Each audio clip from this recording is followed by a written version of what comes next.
Well, good morning, everybody. It is Monday. We made it.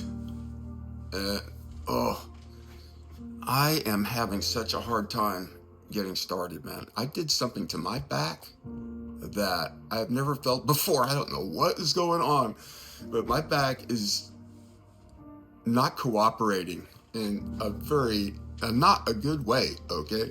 It's like every time you move a certain way, man, it just is like paralyzing, and you just feel like you're about to drop and hit the floor. Maybe you've heard about this. I've had back issues all my life, but they were all lower back. This one's higher, and it's like I don't know where it started coming, like 2 days ago, and yesterday and today it is proving quite challenging, and I have a lot of work to do. So if you see me wincing in pain on here, you know why. Right now it seems to be okay for the most part, but it just like comes out of nowhere. Speaking of coming out of nowhere, I have something to talk about today that I think is so important, and I've been thinking about it for a few days, not knowing if I was going to make a video about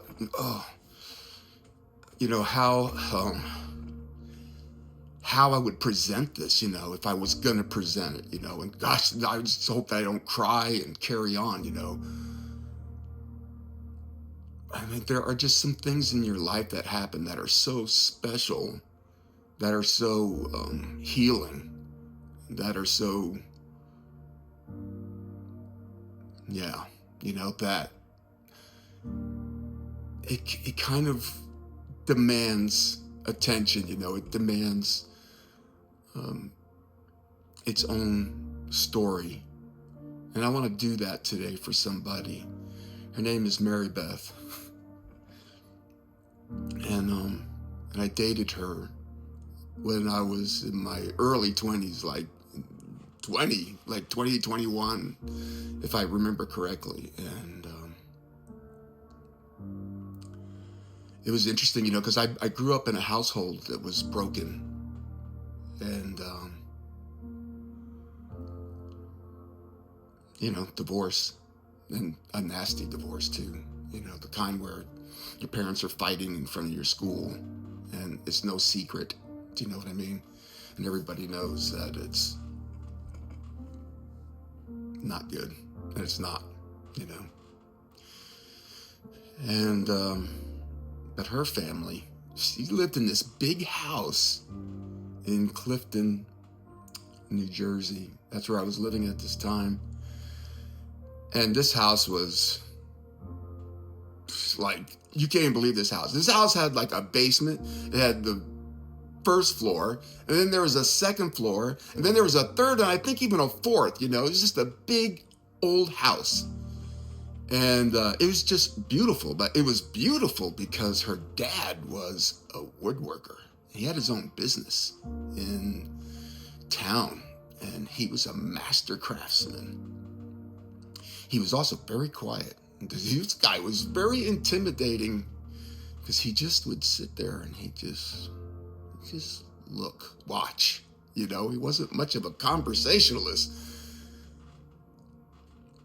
And when you did ask him a question, it was pretty direct. There wasn't like, it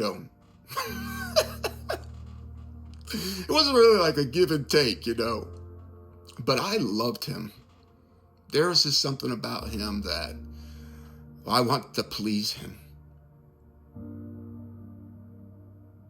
Uh-oh. Uh-oh. So, I want to help him.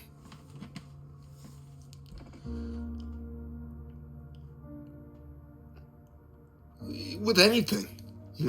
He would be like ripping apart the house. This guy was serious, man. Like, he would tear out walls, and those were plaster walls in this house. It wasn't like, it wasn't sheetrock. You take out a couple screws, and then you take a panel down and replace it. This stuff was like plaster with laths, the strips of wood and everything. And it was like, and this is like, this house had all the trimmings, like all of it. Like, what we have, like, around the door or, along the baseboards, that plain white thing. No, man, this stuff was like, I don't even know what you call it. It just was, everything was gorgeous. All these medallions that were around the lights. And just the attention to detail, not just on the inside, but the outside too, of this house was breathtaking. Just a beautiful house, all wood floors, wood everywhere, wood everywhere. And he was always restoring something and doing. Like I said, he was a master craftsman. So when I say restore, I mean that. I mean, like one time he took this old library Dewey Decimal cabinet, I guess for lack of a better word. Remember when you pull out the drawers and then it had the letters of the alphabet and all the cards written there, and that's how you knew where to find your book in the library. And he got his hands on one of those things. I remember when he brought it home, and it was, he restored this thing, and it was gorgeous. But everything he did was gorgeous. Everything. And he was missing a thumb because he cut it off. He cut it off at some point. So he had this stub for a thumb, And I even worked for him for a while because I got fired from a job because I got into a fight with my boss. And I was a landscaper at that time. I showed up at the door and knocked on the door after I got fired, and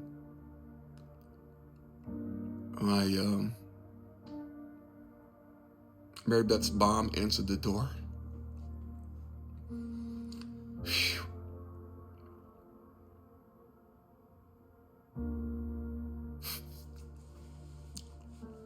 Another angel, this woman.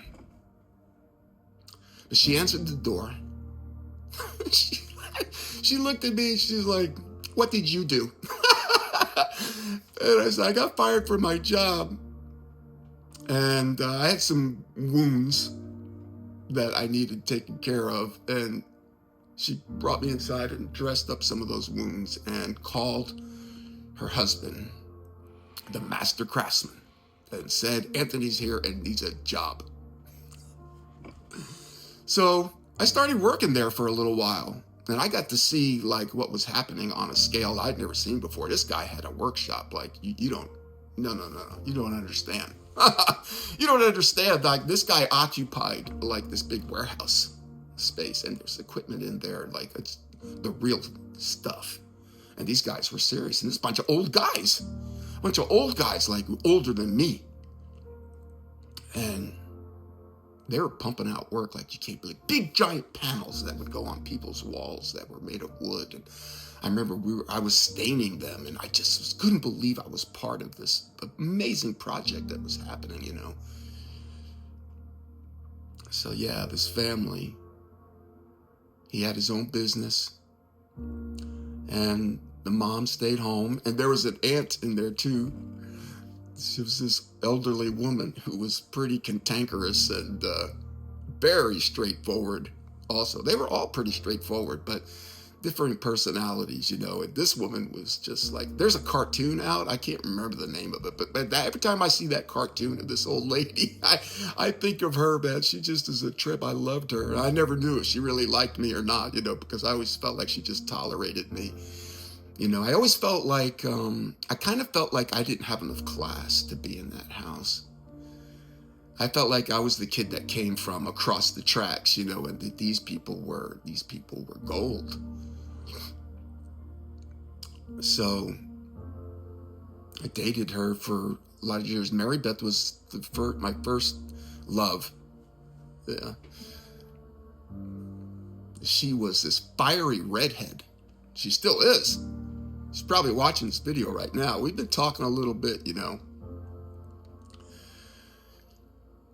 And she's this fiery redhead with hair like a lion's mane, man. Just like long and full and just red. Okay. And I just was totally taken with her. I mean, she was my world. And it's so funny is that we had a lot of the same friends. In fact, three So two of my best friends, right, Jimmy and Bobby, we all three of us dated Mary Beth, but they did before me. So she was with them before she was with me. And I remember that, when I was dating her, I was always afraid she was going to go back to Bobby because Bobby was, you know what I mean? I knew he was packing the goods. So I always thought, man, I was like, wait a second, man, what if she's going to want to go back with him, But that never did happen. Bobby, I lost touch with. I don't even know what's happening with him, but I still talk with Jimmy, and I still talk with Mary Beth. And there's another funny story. Should I tell you? Oh my gosh. So I lived in this house, right? I lived with a bunch of Mexican guys because we all worked at the same landscaping company. And so we were just renting the house from our boss, Don DeVito. And it was with DeVito Landscaping. And so I lived in the upstairs, and then these guys lived downstairs. And Mary Beth would come over, and I know these guys, they were so hot for her because she was beautiful, man. She was just beautiful, and I know those guys were just like, holy moly. Well, one day she left her camera on the table. This is such a crazy story.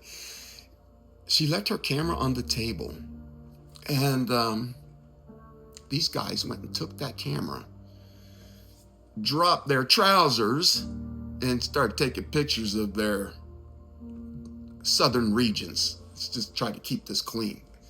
Of course, we didn't know this. Well, Mary Beth's mom went and took that camera roll to the drugstore to get developed for her daughter, Mary Beth.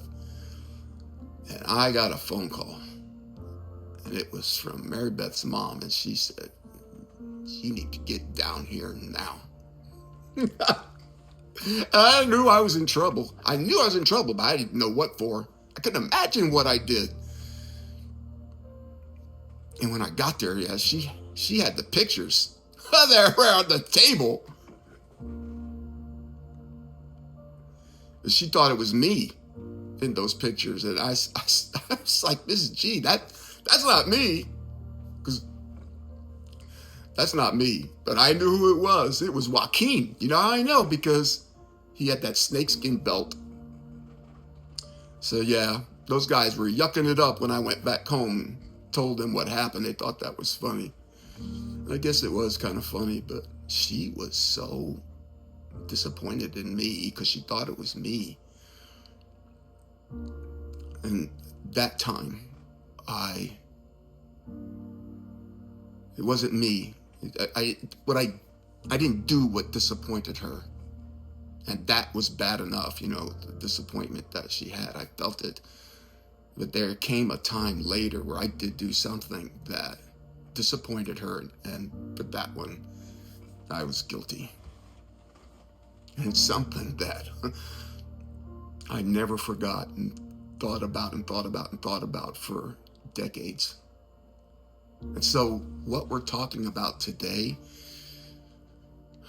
is apologies. Yeah. And we look at apologies and we know, okay, yeah, those are the kinds that we give and the kinds we get. But there's another kind too, right? The kind that's never given. And it creates a wound that is unbearable for a time. And usually time will take care of it. Sometimes it takes years, though. And it harms us in ways we're not even aware of as the years go by. And like so many of our childhood wounds, they depict how we behave in friendships and relationships. And we're not even consciously aware of what we're doing. But we're guided by these things that happened in our childhoods and our younger years. And so these apologies that never came. This was an interesting story that I'm going to tell you. We dated for some years, and in my eyes, it was very serious. I wanted to marry her. I really did. I wanted to be a part of that family because we ate at the table together. We cooked together. We washed dishes together. We cleaned up together. It was amazing, and gosh, and they were such good cooks too, and they didn't mess around, man. There wasn't like, beans and hot dogs for dinner, man. This stuff, this was real. Like, this was real. Oh man. They made this steak, I remember. I'm trying to remember what it's called. I can't remember, but they take this big giant slab of meat and then they would cover it in a salt pack. And they put that thing in the oven, and then he would melt the butter. The dad would melt butter and put that on the table, and you would take these meat strips and put it in that butter. And it was like, oh my God, like the best ever that you ever had. It was just amazing. It was so good. It was just so good, And when I would go over there, they would let me stay, and I would sleep on the couch, and I would sneak upstairs. And I can say this now because both her parents are dead. She often remarks how she's orphaned, and I feel so bad for her. But both her parents are in heaven, and she's on her own now. But these people were gold. They were gold. And they would let me sleep over, and I'd sleep on the couch, like I said. And then when everybody was asleep, I'd go sneak upstairs. You remember that, Mary Beth? And one time I was sleeping on the couch, and her dad's ashtray was on the coffee table. I still can't explain this one. This is crazy. This ashtray was on the coffee table, loaded with cigarette butts, because he was a smoker, right? And I'm sleeping on the couch, and I got my back to the back of the couch, and I'm sleeping, and I feel this thud on my back. And so I get up, and I'm looking around. There's nobody there. I put a light on, go over to the sofa to see what the hell was there. And what do you think was there? His ashtray, this crystal ashtray with all the cigarette butts and ashes and everything. And I was like, what in the world? Somebody threw that at me. But they were all upstairs asleep. So I have no idea what the heck happened there, but it happened. And I went up there. I was scared. I was scared. But yeah, something I never forgot. But yeah, this big family, the aunt, the mom, the dad, Mary Beth, me. Sometimes her brother was there, And there'd be kids coming over from the brother's kids. And I really wanted to marry her. I wanted to marry her, and I wanted to have kids with her. And I wanted to live in that house. I had dreams of living in that house. That we would get it, that we'd get married and we'd have a family and that we would inherit that house. And I just loved that house. I just loved being a part of it. I would help her dad restore stuff. I'd help him clean up, all the leaves in the springtime and the winter and just all kinds of stuff. I would go out of my way to make sure I would insert myself into helping out over there because I just felt so much a part of that family. I want to be part of that family because it was whole. And I was so broken from mine. And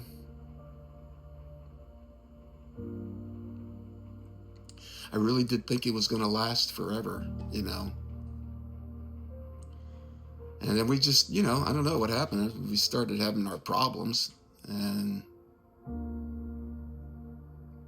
I think I broke up with her, and then we got back together, and then I don't know. I was doing something wrong. I do something right. I didn't know what I was doing. And then finally, I think she had enough of it and just was like, I'm done. And I really don't remember what happened, but I do remember this, and this is going to tie into what we're talking about, apologies. I owed her some money, and so I wrote her a check. But I was angry at her, and I wrote her a check, and her name, I told you, was Mary Beth. But I wrote something different than Mary Beth on the check. I wrote Mary Bitch.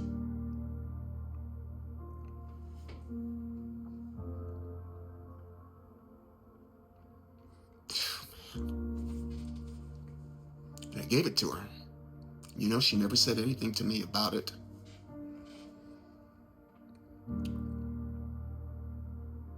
Never said that hurt her or anything like that. And when we broke up, man, I was trying to get back with her, and I would be like trying to catch her anywhere I could. And I remember one time I was outside her house and she came home, and I was crying and I was waiting for her. And she brought me inside, and we had tea together, and we were talking at the table, and I just didn't want it to be over. And I just wanted it to work, you know, to be fixed.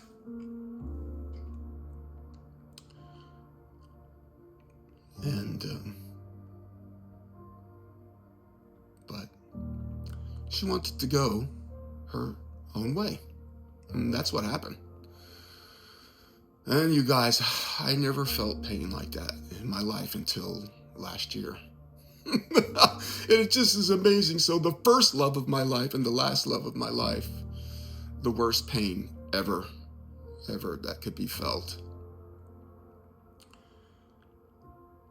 And I suffered for so long with this breakup with Mary Beth. And it took years for me to, for not to hurt anymore. And of course the years passed and the decades passed, you guys. And, you know, in my mind, I kept thinking about that check that I wrote her, you know, and I was like, now I'm living in a totally different state, and I'm in Arizona, and I've got life, and I haven't spoken to her in many years, over 10 years. And around the time that Facebook starts to come around, and Facebook's been around for a while, and somehow or another she pops up. You know, we see each other and we connect after, this is after, for sure, after 20 years. And I start feeling this guilt, you know, this guilt about that check that I wrote. And so at some point, I wrote her a letter and sent it through the Messenger or Facebook, whatever it was at that time. I think it was Messenger. And I told her how horrible I've been feeling about it all this time. And that I want to apologize. And I was so sorry that I did that. And I just felt awful about it. And I wish that I could take it back, but I couldn't. Oh, my back.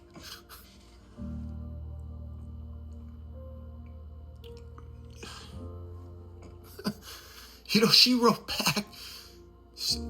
She wrote back, and she was so gracious. She was like, don't worry about it. I was like, what? What do you mean? Because to me, I felt like I did the worst thing ever. She's like, She said, but my mom never threw that check away. She kept it in a jar. And my heart sank.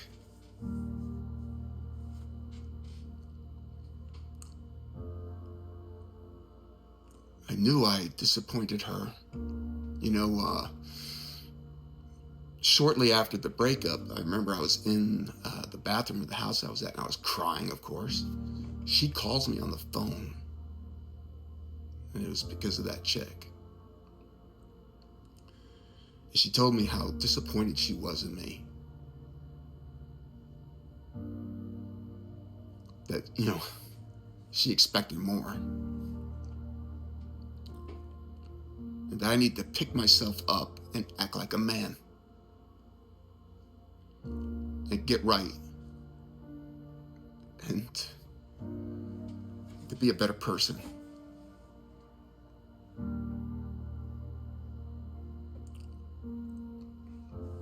She called me out. I deserved it. Every bit of it.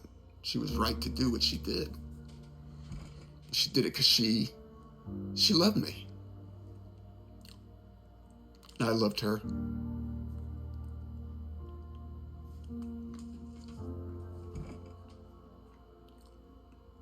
I loved that family. And I knew it was over. It was done. And now, 25 years later or whatever it was, here I am talking with Mary Beth about that check. And so anyway, we started talking a little bit, but then we lost touch again. She doing her thing, I doing my thing.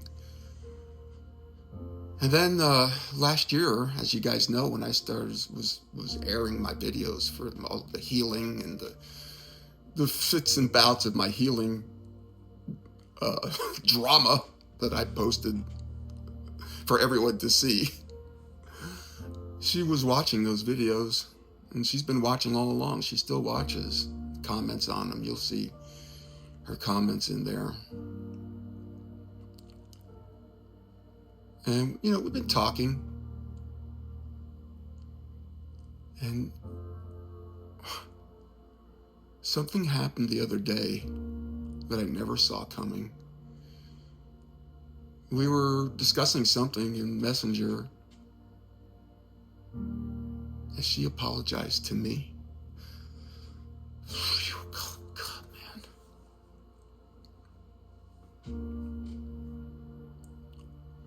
Now we're talking over 35 years?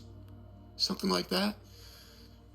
She apologized for the pain that I went through, and she said, I didn't mean to do that to you. And I'm sorry.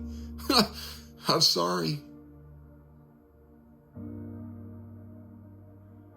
I was stunned. For one, I wasn't expecting that, and I really wasn't. I don't even know when I wasn't hoping for it or anything. For the longest time, I just thought that was water under the bridge, But as the days went by, and I'm thinking about her apology, and I'm starting to just trying to really piece it together, and I'm trying to realize, the problems that we have, the relationship dynamics that we have, and how they are shaped by our prior experiences and love, and the heartbreak that I felt last year, and the heartbreak I felt with her, two people that I loved with all my heart and my soul, and the hurt that goes along with it sometimes. And I got this apology that I never saw coming.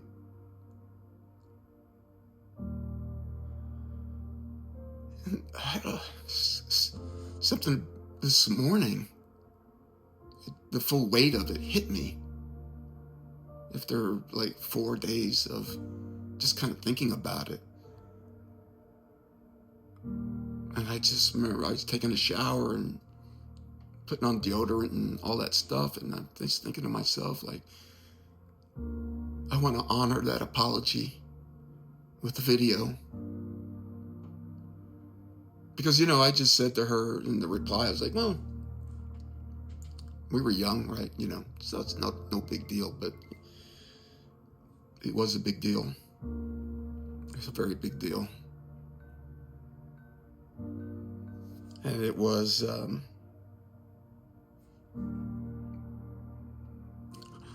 my watch telling me my heart rate is elevating. You guess.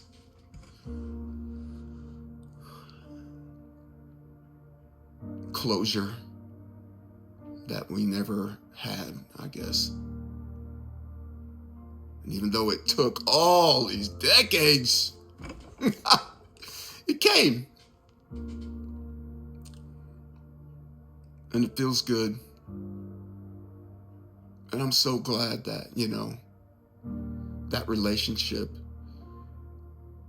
that it's still there, Mary Beth and I, and that we're friends. And that something so beautiful took place, even though all of these years passed by. And I hope you're listening. Mary Beth, I hope this is meaningful to you.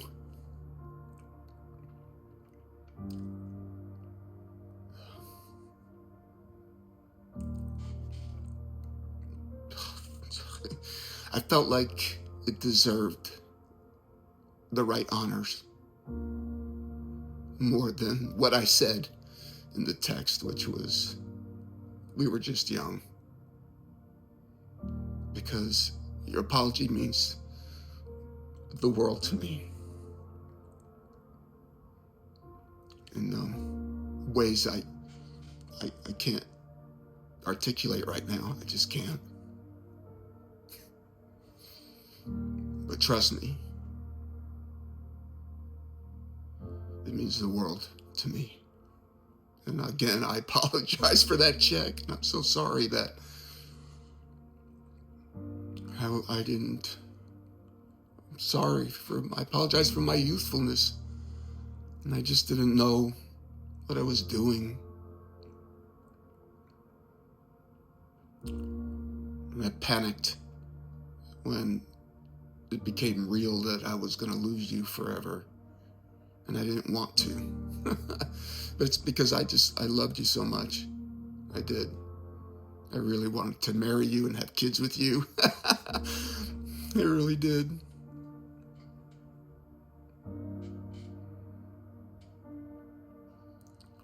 I'm glad we had our time.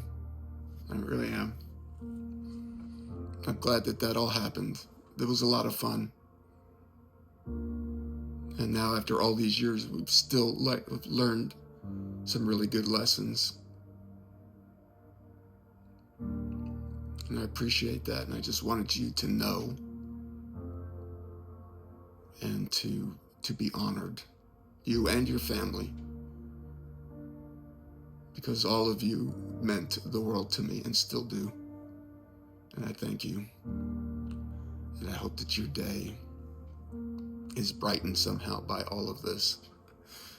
That all of you, I hope that my stories, my situations, do something for you that brings healing, love, unconditional love into your heart, to your soul. Maybe somebody did you dirty. Maybe you did somebody dirty. It might be time to put those chains away. Something to think about. Anyway, I love you all. Thank you so much for all the support and the well wishes that I get from all of you. And thank you for giving me this space to connect with you. I love you.